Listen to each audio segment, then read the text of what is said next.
안녕하십니까. 오늘이 세 번째 강의죠. 세 번째 강의에서는 경매 정보 매체에 대한 말씀을 드리겠습니다. 자, 경매 법정에도 가보고 하였으니 이젠 내가 입찰할 물건을 찾아봐야겠죠. 물건을 찾기 위해 신문에 나는 법원의 경매 공고를 열심히 보거나 기일마다 경매 법정에 가서 게시판에 붙어 있는 매각기 일부를 그것을 보고 물건을 고를까요? 물론 아니죠. 입찰할 물건들에 대한 것은 모두 인터넷을 이용하면 되는데, 그 밖에도 경매 법정에 가게 되면 법정 입구에서 파는 경매 정보지가 있어 그것을 하나 구입해서 참고하셔도 좋으나, 그 내용들이 전부 그 인터넷에 나와 있는 것과 대동소이하니 인터넷 사이트를 위주로 참고하시면 되는데요. 우리가 반드시 알아야 하고 또 활용해야 하는 것은 대법원 경매정보 사이트인데, 공식 명칭은 대한민국 법원 경매정보입니다. 이 대법원 경매정보 사이트에 들어가 회원 가입을 하신 후 그 내용을 보면 우리나라 각 법원에서 경매가 진행되는 물건들을 모두 볼 수가 있습니다. 법원 경매정보 사이트에 들어가 거기에 보면은 거기에 올라와 있는 내용들은 아주 잘 되어 있고 상세해서 그것만 보아도 경매 물건에 대한 검색이나 권리 분석은 대부분 해결할 수가 있는데, 가급적이면 사설 경매 사이트도 한 개 정도 회원 가입을 하고 활용을 하시면 더 좋다고 하겠습니다. 사설 경매 정보 사이트는 지지 옥션에서 운영하는 것도 있고 두인 경매에서 운영하는 것도 있고 몇 가지가 있는데, 이곳에는 그 유치권이나 대지권 미등기 등 특수 권리 분석이 필요한 경우 판례를 곁들여서 그에 대한 설명을 자세히 해주고 있고, 그 이외에도 낙찰가율, 낙찰률, 실거래가, 전세가, 전철역까지 거리를 나타내는 역세권 정보 등 물건 분석에 필요한 대부분의 그 내용이 들어가 있으며, 중요 정보를 이용하려면 별도의 요금을 내야 하지만 일반적인 정보는 무료로 운영을 하고 있어 그 내용만으로도 충분히 도움이 되므로 대법원 경매정보 사이트와 함께 사용하시면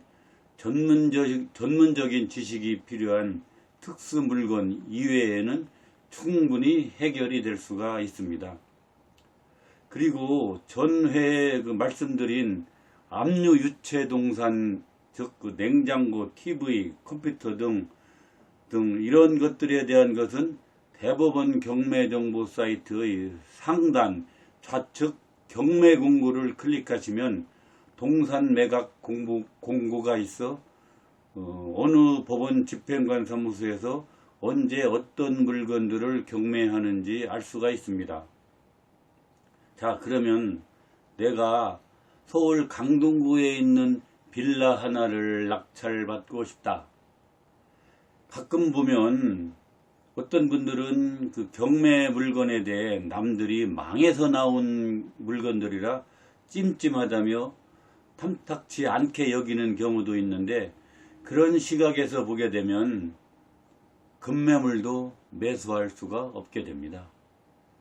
그리고 실제 매물로 나온 물건들 중 소유자의 경제적인 사정 악화로 인해 나온 것들이 많이 있기 때문에 경매 물건이라고 해서 좋지 않게 생각할 필요는 전혀 없습니다.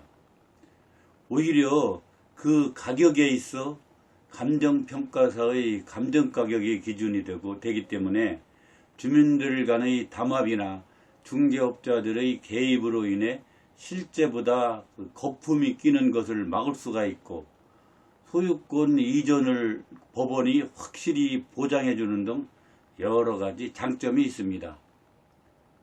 예전에는 그 매매 계약을 체결한 후 단금까지 치렀는데 소유권 이전을 하기 위해 등기를 확인하니 단금을 지불하기 전날 전 소유자의 채권자가 압류를 해놓고 또 전 소유자는 연락이 되지 않아 권리 행사에 문제가 생겨 법적 다툼이 벌어지는 경우가 가끔 있었고, 단금까지 미리 주면 그 주택에 덕지덕지 붙어 있는 저당권과 압류를 전부 말소하여 넘겨주겠다, 이렇게 깨끗이 해가지고 넘겨주겠다 해서 매매대금을 전부 달라고 해서 전부 주니까 돈만 받고 도망가 버리는 경우도 있었으나, 경매로 매수를 하게 되면 그럴 염려가 전혀 없게 됩니다. 아니, 돈만 매매대금 먼저 주셔. 그러면은 여기 지금 그 등기나 또 압류가 잔뜩 되어 있는데 이것들은 일부는 내가 진짜 돈을 못 갚아서 한 것도 된 것도 있고, 또 일부는 그냥 그 실제 그 채권 금액도 없는데 한 것도 있으니까 그 돈만 먼저 주시면 그것을 다 해결해 드릴 수 있습니다. 그렇게 말을 하는데 또 매수인 측에서는 그게 참 탐이 나요. 그래서 그럼 믿고 합시다 해가지고 먼저 돈을 줬는데 돈만 받고 도망가 버리고, 거기에 설정되어 있는 등기나 그 압류는 전부 그냥 그대로 있어가지고 그거를 해결도 못하고 결국은 매매 계약도 체결 못하고 집도 넘겨받지 못하고 그런 식으로 돼버리는 경우가 있었어요. 그래서 뭐 서로 간에 뭐 법적인 문제가 되고 그랬었는데, 경매를 통해서 매입을 하게 되면 그런 염려는 전부 없습니다. 법원에서 그것은 깨끗하게 해서 넘겨주도록 되어 있으니까요. 자, 잠시 이야기가 딴 곳으로 흘렀는데 다시 강동구에 있는 권리를, 빌라를 낙찰받는 이야기로 돌아가죠. 먼저 그 대법원 경매 정보 사이트에 들어가 초기 화면에 뜨는 빠른 검색에서 서울 동부지방법원을 클릭하시면 이번 주와 다음 주에 경매가 진행되는 사건들의 리스트가 뜨는데, 물건 용도에서 다세대 주택이 있을 경우 그 사건 번호를 클릭하면 그 빌라에 대한 내용이 전부 나오니 차근차근 읽어보시고,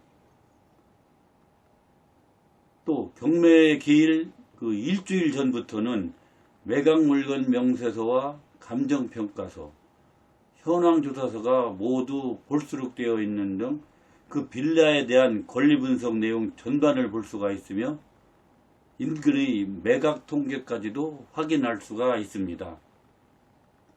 그 내용 또한 전문가용이 아닌 일반인들을 기준으로 작성된 것이기 때문에 조금만 주의를 기울이면 충분히 이해할 수 있는 내용들입니다. 사건 기본 내역란에는 또한 그 법원 경매 담당자와 집행관 사무소의 전화번호가 모두 기재되어 있으니 필요시 전화하여 확인을 할 수도 있습니다. 그리고 모든 내용들을 살펴본 다음에 사설 경매 사이트에 들어가 그 사건 번호로 확인을 하면 그것은 좀 더 자세하고 쉬운 내용들이 나타나 있는데, 앞서 말씀드린 내용 이외에도 예를 들면 그 말소 기준 등기, 이 말소 기준 등기라는 것은 그 등기로 인하여 경매가 진행되는 등기죠. 그 말소 기준 등기라는 것과 낙찰이 되면은 말소 기준 등기를 포함 그 후순위 기재사항들이 말소되는 내용, 그리고 말소 기준 등기 앞에 있어 낙찰자가 인수하여야 하는 내용도 모두 설명되어 있습니다. 대법원 경매정보 사이트이건 사설 경매정보 사이트이건 처음 접하는 사람들은 그곳에서 사용되는 단어들이 대부분 법률적인 용어이기 때문에 거부감이 들 수도 있겠지만, 그다지 어려운 법률 용어가 아니고 일상생활에서도 많이 사용되는 용어들이기 때문에 충분히 이해할 수가 있으니 틈틈이 들여다보면 틈틈이 그 사이트에 들어가 이것저것 물건 검색도 해보고 각 내용을 읽어보고 하면 얼마 지나지 않아 경매 물건 검색에는 통달이 될 수가 있습니다. 나는 법률적인 마인드가 전혀 없어 그곳에 기재된 단어를 도무지 이해할 수가 없으니 사이트에 들어갈 필요가 없다고요? 물론 아니죠. 그럴 경우에는 바로 인터넷으로 검색해보면 쉽게 알 수가 있습니다. 예를 들어 경매에서 흔히 사용되는 저당권이라는 용어, 그리고 또 근저당권이라는 용어가 무엇이고 어떤 차이가 있는지 모를 경우 바로 인터넷으로 검색하면 그 둘 간의 뜻과 차이점을 볼 수 있으므로 충분히 이해를 할 수가 있습니다. 그리고 무엇보다 때려 죽여도 꼭 알아야 하는 것은 등기 현황에서 말소 기준 권리보다 전입일자가 빠른 선순위 임차인인데 이러한 선순위 임차인이 배당 요구를 하지 않았거나 배당 요구 종기일 이전에 신청을 철회하였을 경우 그 임대보증금은 낙찰자가 떠안아야 하는 것이기 때문에 미처 체크를 하지 못하고 가격이 싸다는 이유만으로 덥석 응찰을 하였다가는 나중에 입찰 보증금만 몰수당하는 낭패를 보게 되는 경우가 있습니다. 만약 최저 입찰가가 5억 원인 아파트를 낙찰받았는데 그곳에 그 선순위 임차인이 전세 4억 원에 살고 있었다면 결국 9억 원에 낙찰받는 꼴이 되어 잔금을 낼 수가 없게 되므로 잔금 못 내죠. 어떻게 잔금 내요? 그 9억 원이나 되는데 입찰 보증금만 결국 떼이게 되는 것입니다. 어떤 사람이 그런 멍청한 짓을 하겠느냐 하는 분들이 많겠지만 실제 경매법정에서는 그런 경우가 종종 있으니 주의를 기울여야 할 것입니다.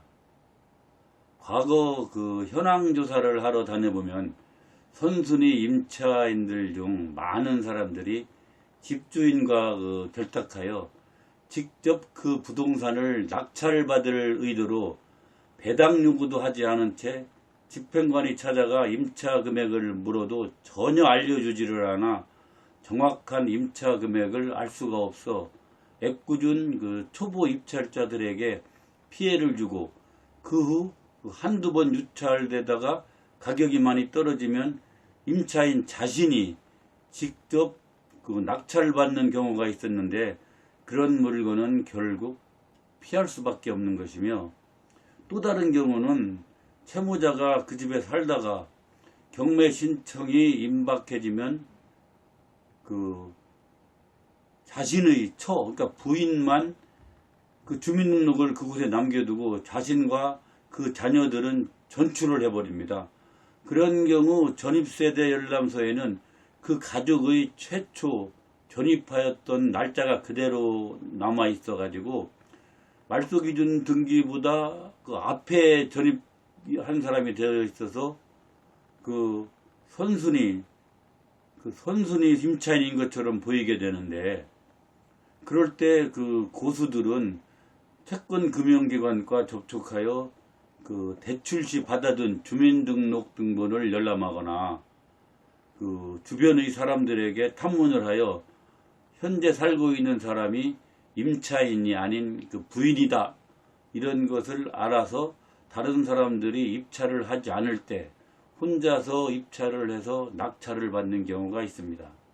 자, 선순위 임차인 이것은 항상 기억을 하고 있어야 됩니다. 지금까지 경매정보 매체에 대해서 알아보았는데요. 앞서 설명한 경매정보 사이트 이외에도 국토교통부의 실거래가 조회 사이트 그리고 KB국민은행의 부동산 시세 사이트 같은 것도 익숙해지도록 하시면 좋을 것입니다. 다음번 강의에서는 경매법정 입구에 있는 여인들에 대하여 알아보겠습니다. 감사합니다.